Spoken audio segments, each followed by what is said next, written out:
হতাশা মাদক দিয়ে দূর হয় না। হতাশা দূর হবে, বলে দিব, তিনটা জিনিস, মাত্র তিনটা। কয়টা ভাই?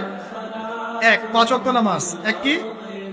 নামাজে আপনি অজু করে সিজদা দেন, ইনশাল্লাহ আপনার মনে প্রশান্তি না আসলে আমাকে এসে বলেন যে আসলে। চোখের পানি, মনের আবেগ যা আছে আপনার ভিতরে, কষ্ট, দুঃখ, যন্ত্রণা, সব আল্লাহকে ঢেলে দিবেন ইনশাল্লাহ।